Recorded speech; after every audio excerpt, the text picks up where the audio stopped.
Hoy vamos a desgranar las ideas clave de un texto complejo. Nos metemos de lleno en un manifiesto libertario para entender qué nos cuenta sobre la guerra y la política exterior. Es una perspectiva, la verdad, bastante particular. Muy bien, pues vamos a empezar por el principio y eso significa coger un término con mucha carga, la verdad, el aislacionismo. A ver, esta palabra aislacionista se ha usado casi como un insulto durante décadas, ¿no? Pero el texto que analizamos nos invita a ir un poco más allá, a escarbar en sus orígenes y a entender qué significaba realmente. Lo que sostiene el manifiesto es que, en el fondo, todo fue una campaña de desprestigio. Porque, si nos fijamos, históricamente, los que se oponían a la guerra no eran gente que quisiera encerrarse, todo lo contrario. Se les veía como los verdaderos internacionalistas. ¿Por qué? Porque lo que querían era el intercambio pacífico, pero entre personas, entre ciudadanos, no necesariamente entre gobiernos. O sea que, al final, la clave de todo esto, desde esta óptica, es muy sencilla. La no intervención va de ponerle límites al poder del gobierno. Y no solo fuera, sino también dentro de casa. Bueno, y con esta idea en mente vamos a meternos ya en el corazón del argumento, en la tesis central del texto. Porque esto nos va a llevar a una crítica bastante radical de lo que es la guerra en sí. El autor nos presenta un patrón histórico que, la verdad, es bastante claro. La idea es que las grandes guerras, una tras otra, han servido para lo mismo, para que el poder del Estado crezca y, además, de forma permanente. Desde 1812, con la banca inflacionaria y el ejército permanente, pasando por la guerra civil, que trajo el reclutamiento y el impuesto sobre la renta, hasta las guerras mundiales, que consolidaron el complejo militar-industrial y el intervencionismo global. Y toda esta idea se puede resumir en una frase potentísima del escritor Randolph Bourne: la guerra es la salud del Estado. Es la excusa perfecta, ¿no? El pretexto ideal para que el Estado crezca, se expanda y controle mucho más. Si lo pensamos, durante una guerra, el Estado lo moviliza todo, a toda la nación, bajo un mando único. La sociedad entera se convierte, como dijo un escritor, en una especie de ejército en campaña.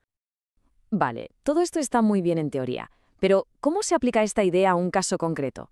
Por ejemplo, a la política exterior de Estados Unidos en el siglo XX. Pues aquí el manifiesto es bastante directo. La afirmación es que, si se miran los datos, empíricamente, el gobierno más belicista e intervencionista del siglo XX ha sido el de Estados Unidos. Sostiene que desde la guerra con España a finales del XIX, lo que ha habido es una política constante de dominación global.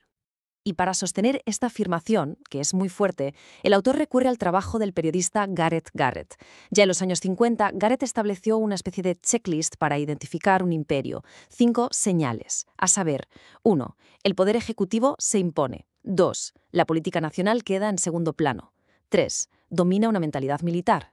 4. Se crea una red de países satélite. Y 5. Una cultura extraña de chulería y miedo constante. Pues bien, según Garrett, para mediados de siglo, Estados Unidos ya cumplía todos los puntos.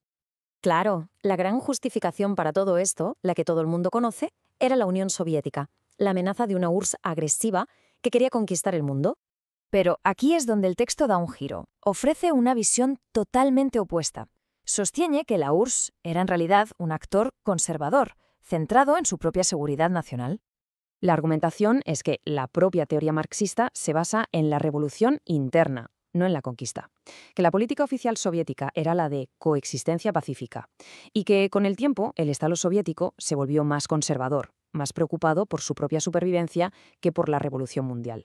Sus acciones militares, desde este punto de vista, eran defensivas para mantener su zona de amortiguación, no para expandirse. Vale, entonces, si según este manifiesto el intervencionismo es el gran problema, ¿cuál sería la solución? ¿Qué proponen?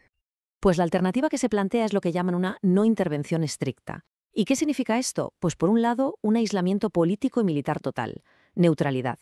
Pero, y esto es clave, combinado con un internacionalismo cultural y económico, es decir, fomentar el libre comercio, la inversión y el intercambio, pero siempre entre ciudadanos privados.